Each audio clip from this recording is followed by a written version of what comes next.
Hi, in today's video I am going to remove my refrigerator because it's not working, and I've tried a number of things which I'm going to share in this video, so stay tuned.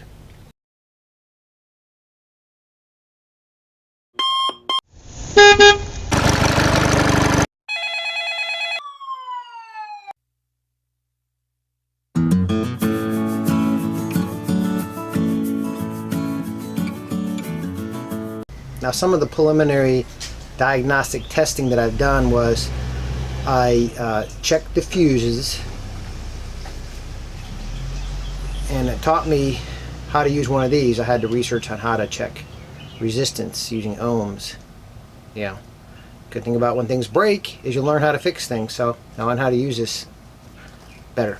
The other thing I checked was the GFCI outlet near the sink.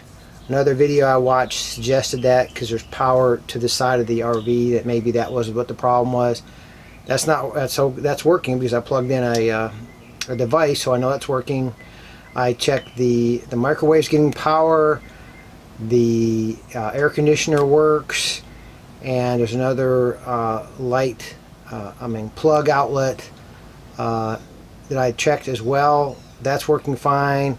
So I'm gonna have to remove it. First thing I'm gonna do is I'm gonna take off the panel to see if there's something behind there I can check. I know it's getting power because the green light is on, so I know I'm getting power to the RV. So let me go outside and show you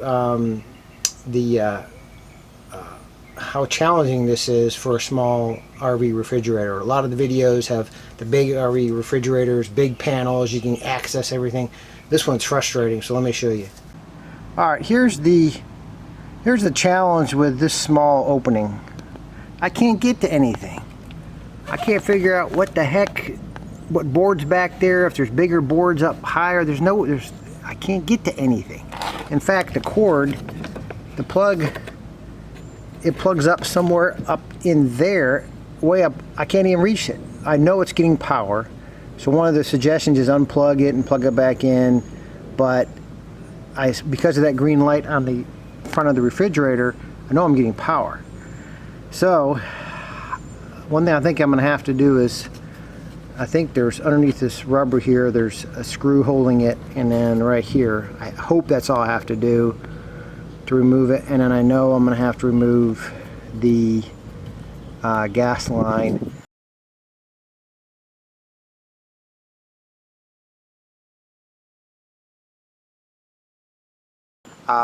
Make sure you turn off your gas. I don't even have my gas attached to my RV because it's in storage. Batteries in storage as well, so I don't have to worry about that. I'm hoping that the only thing I have to do is disconnect the two screws in that, and of course the front panel. In order to connect power, I bought one of these little adapters from Harbor Freight. It was only about $7, so I could plug it in to an extension cord into my garage, and it just connects to the RV like that. I'm sure a lot of you already know about that, but with that I can run the air conditioner, which I'm going to turn on in a few minutes because it's getting hot. Okay, here's where I am so far. First thing I did was remove the door. There's a screw on the top of the door. Unscrewed that, and then the door just pulls off pretty easily. And then there is 6 screws I had to remove. They're called number 2 square head. You need number 2 square head. It looks like a Phillips head, but it's really a number 2 square head. I don't know if you can see that or not. Well, not real clear. Anyway, there's 6 of those, and then there's brackets.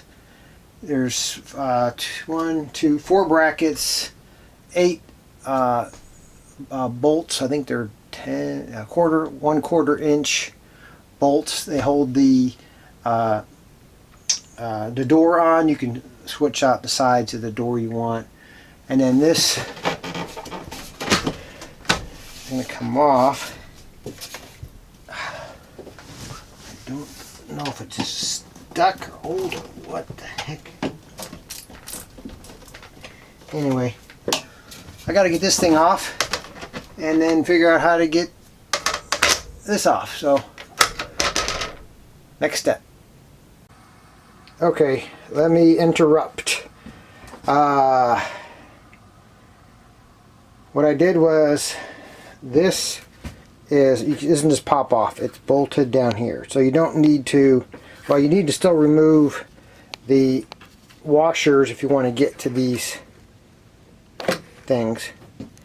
And it looks like you don't need to remove these brackets to the refrigerator. It's only being held in by these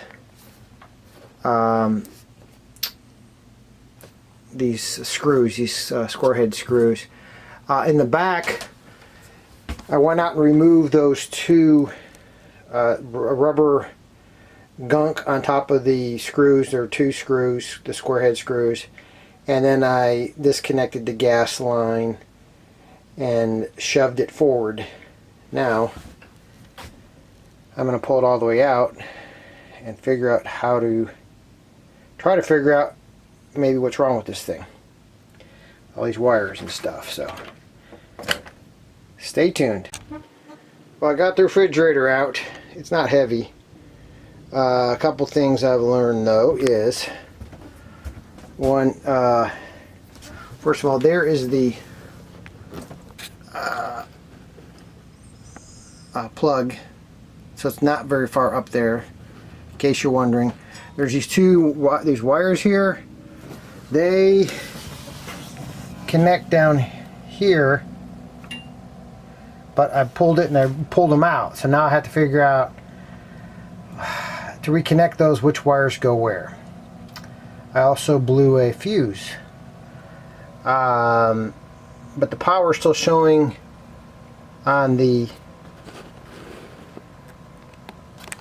refrigerator. So what I'm going to do is I'm going to try to get this out, put it in my garage, and plug it in and see if I can get it working at least on electricity. If I can get it working on electricity, then hopefully it'll work on the propane and 12 volt. So I just get it in the garage. Oh, another thing is there were several of these mud dauber nests, mud daubers. They look kind of like wasps, but I don't think they sting. So what I'm going to do is, on those two vents on the outside, there's a vent on the top and bottom. I'm going to cover them with either mosquito netting or no-see-um netting. I have a little bit of both, so I'll probably use one of those. So they do get in. Well, we got it out of the RV. It's not that heavy. It's probably 15-20 pounds, but the challenge was I had to have my son help me get it out, because you have to turn it just right to get it outside the door. It barely fits, and you have to turn it a certain way. One good sign was that heat pipe, that where the flame is, that's hot. So I know it's getting power, but why isn't the rest of it working? That's the strange thing. Why is it not? I'm going to try to clean that out and do some research on the internet to find out why it's not working. Well, while I'm waiting for the refrigerator to cool down, I got some old screen, not old, but some screen, a leftover screen I had, and some Gorilla Tape, and it doesn't look good, but there's the same one. Just can't see it. So it'll help keep out wasps and mud daubers, at least for a while.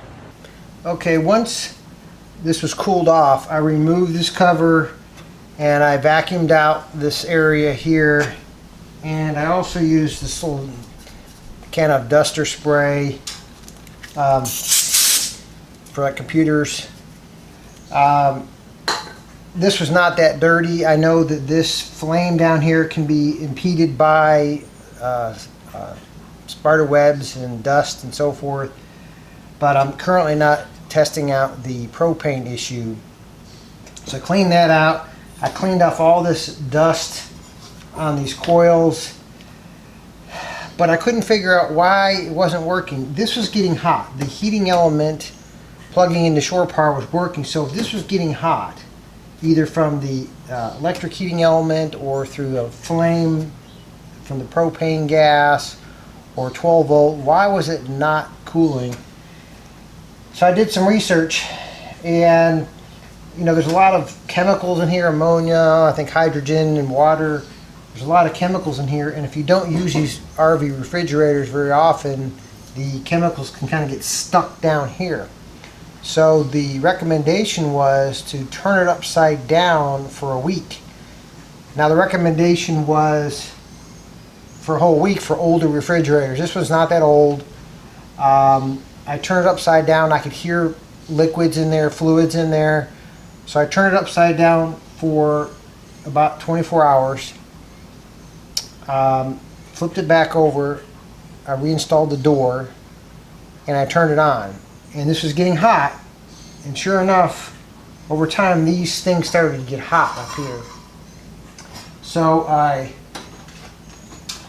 had a little tray, one of these ice cube trays, filled up with water, put it in the freezer, and I left it on for about 20 hours. The next day came out, this was frozen, so it's working.